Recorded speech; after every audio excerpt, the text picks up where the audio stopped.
Ralph Waldo Emerson was a renowned 19th century American essayist, philosopher, lecturer, poet, and a leader of the transcendental philosophical movement. His literature influenced many other celebrated writers, including Henry David Thoreau and Walt Whitman.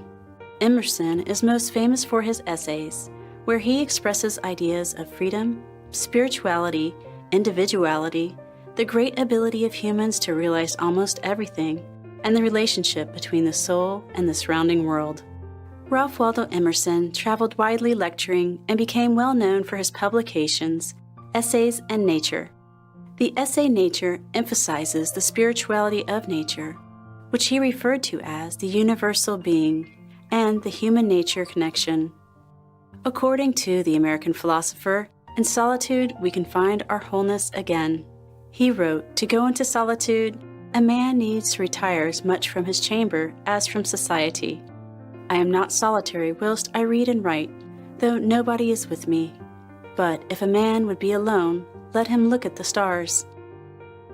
We now present to you the second part of Selection from Ralph Waldo Emerson's book, Nature, Essays, Discipline, and Spirit.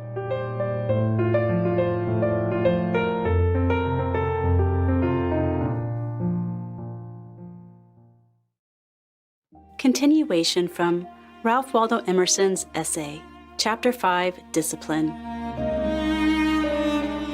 In Haydn's oratorios, the notes present to the imagination not only motions, as of the snake, the stag, and the elephant, but colors also, as the green grass.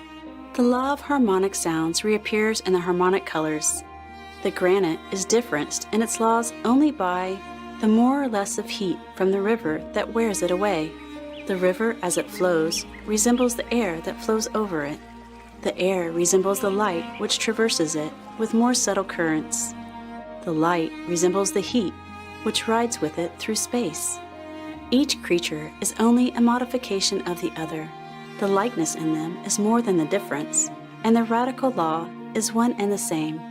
A rule of one art, or a law of one organization, holds true throughout nature.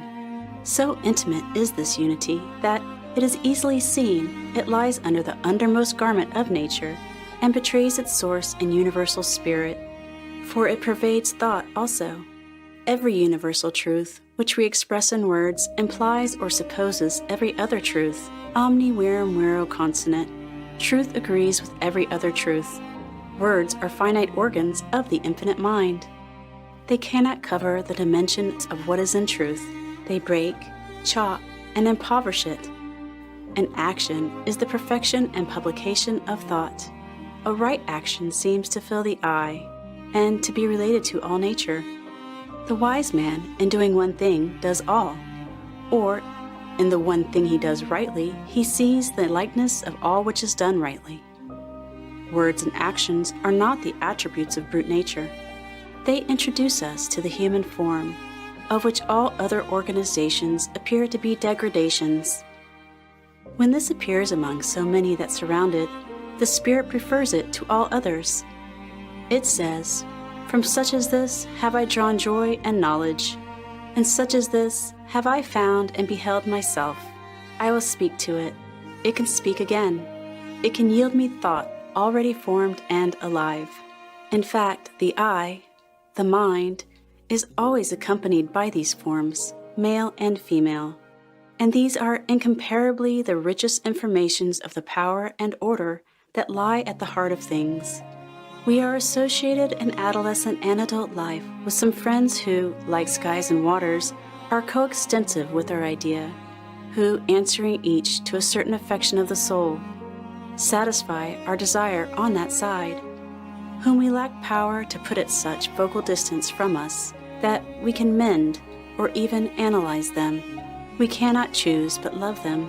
When much communication with a friend has supplied us with a standard of excellence, and has increased our respect for the resources of God, who thus sends us a real person to outgo our ideal.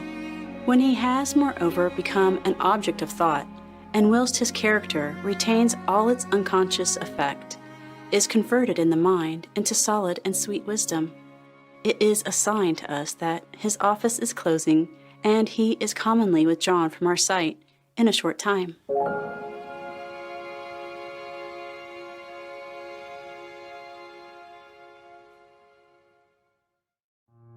Spirit is essential to a true theory of nature and of man, that it should contain somewhat progressive uses that are exhausted or that may be, and facts that end in this statement, cannot be all that is true of this brave lodging wherein man is harbored, and wherein all his faculties find appropriate and endless exercise. And all the uses of nature admit of being summed in one, which yields the activity of man an infinite scope. Through all its kingdoms, to the suburbs and outskirts of things, it is faithful to the cause whence it had its origin. It always speaks of spirit. It suggests the absolute. It is a perpetual effect. It is a great shadow, pointing always to the sun behind us. The aspect of nature is devout. Like the figure of Jesus, she stands with bended head and hands folded upon the breast. The happiest man is he who learns from nature the lesson of worship. Of that ineffable essence, which we call spirit, he that hints most will say least. We can foresee God in the course, and, as it were, distant phenomena of matter. But when we try to define and describe himself, both language and thought desert us, and we are as helpless as fools and savages. That essence refuses to be recorded in propositions. But when man has worshipped him intellectually, the noblest ministry of nature is to stand as the apparition of God. It is the organ through which the universal spirit speaks to the individual and strives to lead back the individual to it. 3 problems are put by nature to the mind. What is matter? Where is it from? And where to? Idealism saith, matter is a phenomenon, not a substance. Idealism acquaints us with the total disparity between the evidence of our own being and the evidence of the world's being. The one is perfect, the other incapable of any assurance. The mind is a part of nature of things. The world is a divine dream from which we may presently awake to the glories and certainties of day. Nature is so pervaded with human life that there is something of humanity in all and in every particular. But this theory makes nature foreign to me, and does not account for that consanguinity which we acknowledge to it. Let it stand, then, in the present state of our knowledge, merely as a useful introductory hypothesis serving to apprise us of the eternal distinction between the soul and the world. But when following the invisible steps of thought, we come to inquire, where is matter from, and where to? Many truths arise to us out of the recesses of consciousness. We learn that the highest is present to the soul of man, that the dreaded universal essence, which is not wisdom or love or power, but all in one, and each entirely is that for which all things exist, and that by which they are. That spirit creates, that behind nature, throughout nature, spirit is present.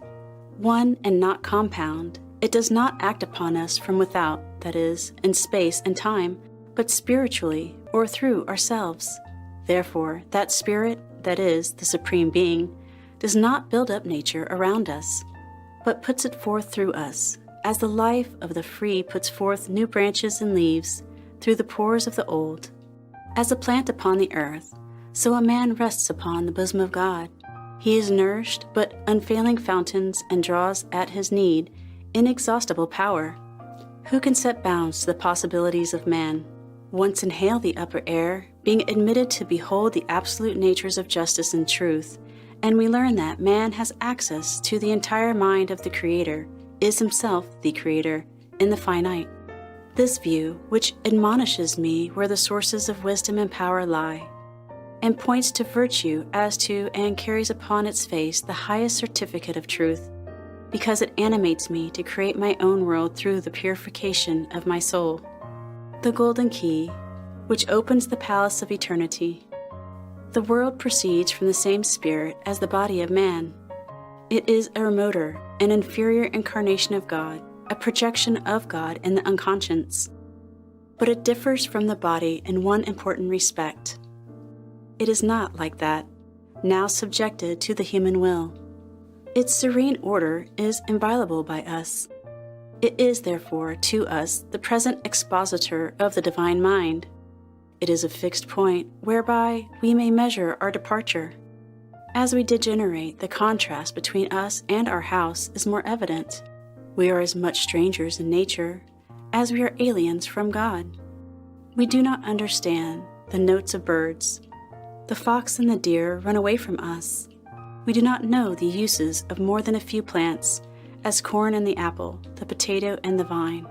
Is not the landscape, every glimpse of which hath a grandeur, a face of him? Yet this may show us what discord is between man and nature, for you cannot freely admire a noble landscape if laborers are digging in the field hard by. The poet finds something ridiculous in his delight until he is out of the sight of men.